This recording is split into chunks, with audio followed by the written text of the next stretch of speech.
Kita akan mempertahankan hak kita karena ini sertifikatnya sertifikat resmi. Oke. Rakyat tidak boleh ada yang jadi korban. Itu pendekatan dari Ombudsman. Nah, kita yang sertifikat kan bingung. Yang dikosongkan yang mana? Ya. Saya tidak bisa menjawab. Itu kewenangannya ada di BPN. Oke. Tidak ada main-main di sini. Semuanya serba transparan dan terbuka.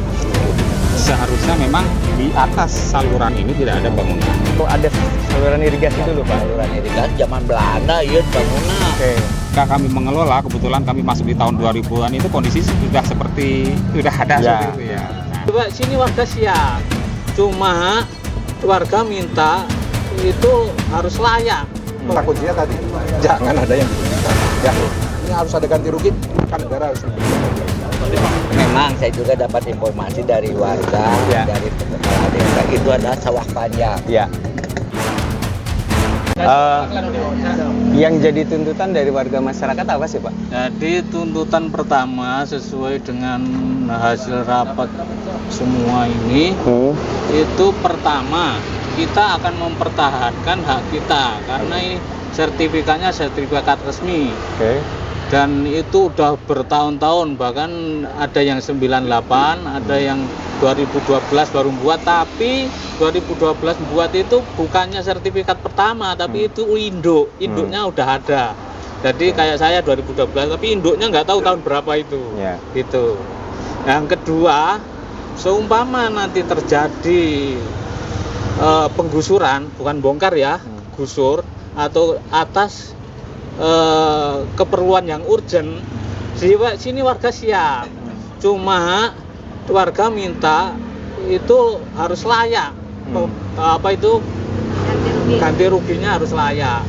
Dia kemarin dihitung harus minimal 10 juta per meter gitu. Oke. Itu Hanya tuntutannya itu. Hanya itu saja, Pak. Ya. Pak, kalau misalkan gini, kalau pemerintah tidak sampai angka yang diharapkan, Pak, kita harus nego ya diusahakan segitu gitu karena kita itu pengorbanan bukan hanya pengorbanan tanah ya. Bukan hanya rumah tapi kita berjuang di sini bertahun-tahun untuk mempromosikan barang kayak ini sebagai retail untuk mempromosikan retailnya gimana, bahkan pelanggan udah jauh-jauh dari sana lari ke sini. Itu kan kita juga harus dinilai. Jangan sampai hanya rumah ini dibongkar tanah segini. Kita harus ada kompensasi ke situ juga bahwa kita promosi di sini udah bertahun-tahun. seperti Itu. Pak, tahu akan dilakukan pembongkaran ini, Pak? Kapan, Pak? Tahunnya? Iya. Oh gini. Ada teguran tanggal 25 Maret 2025. Teguran pertama. Itu dalam teguran itu dikatakan bahwa akan untuk dikosongkan semua ini harus dikosongkan. Nah, kita yang sertifikat kan bingung. Yang dikosongkan yang mana? Ya. Memang ini sertifikat kok bisa dikosongkan. Nah, yang kedua itu tanggal 21 April 2025. Itu surat kedua, teguran kedua. Itu isinya juga gitu, harus dikosongkan. Kalau nggak dikosongkan 3 hari akan pokoknya dibukul. Akhirnya pada tanggal 25 April 3 hari dari situ itu teguran ketiga itu mengatakan bahwa harus dibongkar 1 hari setelah itu. Nah, semua warga kan bingung. Ya. Dari situ akhirnya kita ya gimana caranya biar bisa tenang gitu aja. Ya. Pak, tahu nggak, Pak, kalau ada aturan kalau sekian meter dari bantaran sungai itu kan tidak boleh didirikan bangunan gitu. Mengetahui tidak Kalau aturan itu, Pak? aturan pasti saya belum tahu. Kalau hanya dengar bahwa dari bibir sungai sampai bibir solokan kecil itu 3 meter. Padahal punya kita itu dari bibir sungai 3 meter ditambah air, ditambah lagi bangunannya 1 meter. Jadi 5 meter dari situ. Bibirnya bukan asnya bukan ya. Itu 5 meter dari bibirnya. Udah gitu. Jadi artinya Kalau aturan Bapak tidak tahu ya, tidak paham ya. Kalau ada yang aturan pasti itu. aturan, dan ini tadi saya dengar dari Ombudsman juga, aturan itu bentuk itu fleksibel, nggak harus sekian meter dari jalan itu bahwa itu punyanya pengayaran, enggak, fleksibel dari keadaan kan, Ya. itu yang saya dengarnya gitu. Tapi kalau aturan pastinya saya belum tahu. Oke, Gitu. Pak, makasih Pak. Sama-sama. Apa solusi yang akan diambil dari Ombudsman?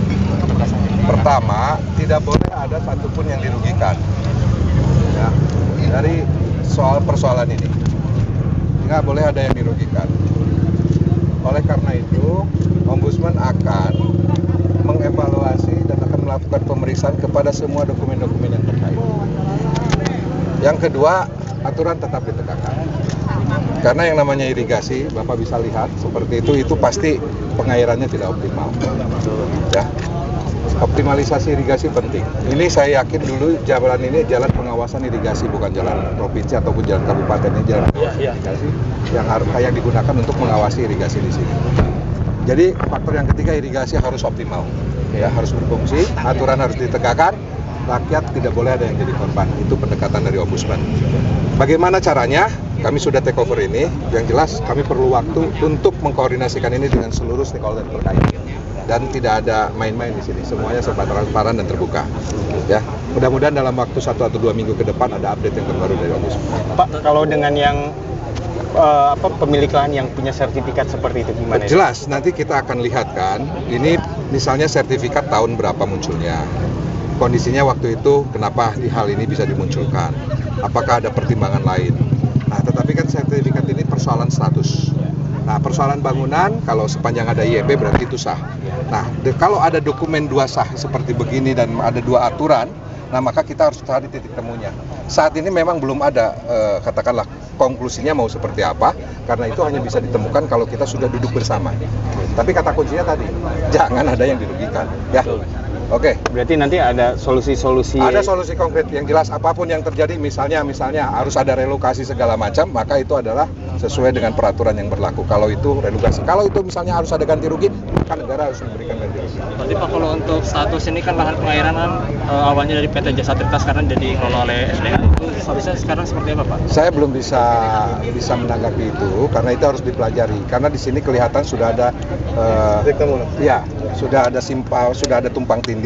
Nah, ini kenapa persoalannya, ini harus kita runutkan, tidak bisa disusikan atau diambil kesimpulan dalam pertemuan singkat seperti ini. Yang penting saya datang ke sini untuk memberikan rasa aman dulu kepada warga masyarakat bahwa selama ini mereka gelisah, sekarang bisa tidur nyenyak karena sekarang Ombudsman sudah masuk. Kepada pemerintah juga sama, tolong hargai masyarakat yang sudah ada memiliki bukti sertifikat dan juga perizinan seperti IEB, jangan serta-merta menggunakan kekuasaannya dengan sewenang-wenang. Kita cari titik temunya di mana ya. Barusan tadi kita sudah ngobrol, kita wawancara dengan dari Ombudsman Pak YK Hendra Fatika. Sekarang kita ngobrol dengan Pak Camat Dawan, Pak Ganjar Taufik. Pak, kalau berkaitan dengan status tanah yang dimiliki oleh masyarakat sendiri, Pak, seperti apa menurut Saya tidak pemerintahan? bisa menjawab, itu Ya. kewenangannya ada di BPN. Oke. Nah, untuk program normalisasi, kami mendukung sepenuhnya program tersebut. Oke. Karena untuk kepentingan warga Dawan, saluran ini mengairi kurang lebih 1.974 hektar. Oke. Nah, dan mayoritas kecamatan Dawan berpenduduknya itu adalah bertani dan buruh tani. Kalau seandainya saluran ini tidak dipelihara, bagaimana ke depannya untuk menunjang program ketahanan pangan. Oke. Dan saya ucapkan banyak terima kasih kepada warga dengan kesadarannya telah mentaati peraturan-peraturan sehingga ada kesadaran untuk membongkar bangunan tersebut. Berarti mereka itu patuh terhadap aturan tersebut. Pak, kan kalau dilihat dari sejarah berdirinya bangunan-bangunan ini kan Pak ya, ini lebih dulu berdiri bangunan atau ada saluran irigasi dulu Pak? Saluran irigasi zaman Belanda ya dibangun. Oke. Karena menurut informasi yang saya dapat Pak, bahwa tanah yang kita injak sekarang ini ada awalnya dulu katanya masih sawah, katanya sawah panjang katanya gitu Pak. memang saya juga dapat informasi dari warga, Ya. dari kepala desa itu adalah sawah panjang. Ya. Silsilah sampai bersertifikat itu kami tidak tahu. Oke. Kewenangannya ada di BPN. Oke. Setelah mungkin pengaduan tanah yang diklaim bersertifikat ini adalah milik PSDA. PSDA mungkin akan melayangkan bersurat ke BPN untuk meneliti keabsahan itu. Oke. Itu di luar kemenangan saya, Pak. Oke. Gitu. Nah, Pak, salah satu alasan Pak, kenapa sih ini sampai harus digusur, Pak? Harus ditertibkan, Pak? Ya kan karena untuk kalau ini tertutup bangunan untuk pemeliharaan ini mana Beko bisa masuk? Oke. Betul nggak? Ya. Saya mendukung semua program pemerintah provinsi untuk menunjang program ketahanan pangan. Ya. Gitu. Oke. Itu Pak. Siap. Ya. Pak, terima kasih, Siap. Pak Camat. Siap. Siap. Ya. Ya. Ya. Terus TNI-nya? Ya, barusan dari pihak kecamatan Pak Ganjar Taufik. Ya. Pihak PJT. Kita mau ngobrol sama dari PJT ya? Nah. Saya pendapatnya yang Kayak lama. Kayak ngobrol aja serius. Kagak harus digusur, nggak apa-apa. Tapi asal cocok aja gitu sama kita, asal pas gitu, bukan hanya sama-sama Pak, nanti kan ini kan beberapa pihak terkait.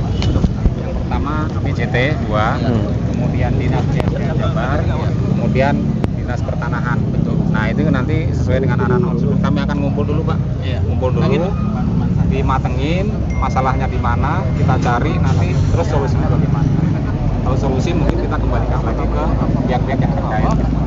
Terima kasih Pak ya. Ya, Pak izin. Kami dari Media Jabar, Pak. Ya. Mau tanya, Pak, berkaitan dengan sejarah dari saluran sekunder dan tersier yang ada di Kecamatan Dawan ini, Pak. Sampai sekarang ini harus ada pembongkaran. Seperti apa sih, Pak? Ya. Yang kita ada di sini sekarang itu kita di saluran sekunder Curug Agung. Ya. Di mana sumber airnya itu dari Bendung Curug Agung yang ada di atas ya. Bendung Curug Agung sendiri dibangun antara tahun 1929 sampai 1932. Jadi selama 3 tahun dibangun dan dioperasikanlah dan dibangunlah jaringan irigasi ini. Pada waktu itu sekitar tahun 70-an ya, ada PUJ itu kita diamanati untuk mengelola daerah irigasi Jatiluhur dan Selatan Jatiluhur sesuai dengan PP kami nomor PP 7 2010. Jadi kami mengelola daerah irigasi Jatiluhur dan Selatan Jatiluhur, salah satunya adalah di Curug Agung di sini. Nah, ketika kami mengelola, kebetulan kami masuk di tahun 2000-an itu kondisi sudah ada seperti itu ya. Nah, seperti itu. Nah, kami juga terhadap penyaluran air ini sebenarnya mengalami kendala, Pak. Salah satunya ini kan saluran tersier ya. Sebenarnya tersier itu di desa, Pak. Desa kami hanya sampai sekundernya. Tapi kan tetap aja masyarakat Ulu-Ulu itu dengan Mitra Cai itu koordinasi dengan kami terkait dengan penyaluran tersier. Salah satunya terkendala ini sudah jadi isu lama, Pak. Jadi seharusnya memang di atas saluran ini tidak ada bangunan. Sesuai Permen PUPR nomor 14 yang sepadan nomor 08 2015. Jadi di atas saluran tersier itu tidak boleh ada bangunan. Jelas. Nah, terus di aturannya ada berapa meter dari saluran tersier, Pak? Itu tidak boleh ada bangunan lagi, Pak. Itu ada di Permen PUPR yang nomor 8 2015 tadi, Pak. Itu tergantung kedalaman saluran. Pak, kenapa beberesnya ini gitu ya? Ini terjadinya pada saat Pak Deddy Mulyadi, Pak. Sementara tahun-tahun sebelumnya seperti apa sih? Ya, jadi kami sebagai pengelola irigasi hanya mengelola, tidak punya kewenangan publik untuk salah satunya menggusur, melakukan itu. Ketika itu kami butuhkan, kami selalu berkoordinasi dengan pemerintah daerah, Pak. Kalau di sini kan Pol PP, Pak, yang gitu.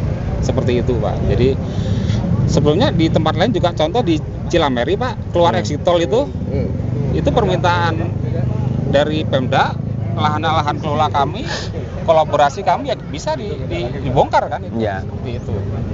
Jadi mungkin momennya mungkin baru kali ini sama-sama membutuhkan, sama-sama ruang ini sudah sempit, ketahanan pangan harus tetap ditingkatkan. Makanya dengan saat ini program Pak Gubernur ya kami selalu pengelola air, pengelola irigasi sangat mendukung. Dan untuk diketahui sesuai dengan peraturan Menteri Permen PUPR nomor yang pengelolaan pembagian kewenangan nomor 14 2015, daerah irigasi Curug Agung ini adalah pengelolaan provinsi, Pak, karena luas area yang dilayani 1.000 sampai 3.000. Oke. Kalau Curug Agung ini kan 1934 hektar, jadi pengelolaan di provinsi. Pak, yang benarnya 1934 atau 1974 ini, Pak? Nah, Karena tadi Pak Camat bilang katanya 1974. itu kan kami karena dulu mengelola Daman POC, Pak, ya, menginventarisasi ketika ada sawah berkurang kita kurangin.